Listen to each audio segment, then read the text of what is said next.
Il y a sûrement au moins 3 maisons actuellement que c'est des pertes totales, c'est assuré. Dans l'après-midi du 21 mai, c'est le visage de tout un pâté de maisons de Roberval qui avait été affecté. La 4e maison est en train de passer en feu. 6 résidences avaient été entièrement détruites, 9 autres endommagées sur les rues Ouellette et Louis-Jean. Toute cette désolation avait été causée par la perte de contrôle d'un brûlage de débris de bois dans un foyer extérieur, pourtant muni d'un pare-étincelle.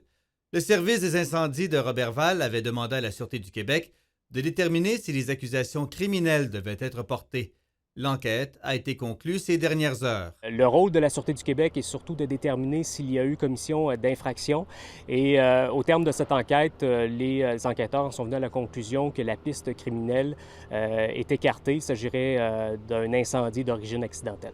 La SQ parle d'un travail exhaustif qui n'a relevé aucune négligence. Le service des enquêtes tente de déterminer ce qui s'est passé, de remonter la séquence des événements et à la suite de toutes les informations, témoignages recueillis. On avait des bâtiments qui sont très positionnés assez proches l'un l'autre. Dès le lendemain de l'incendie, le capitaine des pompiers Guy Mayotte identifiait plusieurs facteurs ayant contribué à la propagation des flammes. Bâtiments rapprochés, soleil plombant et vent fort avaient compliqué le travail des sapeurs.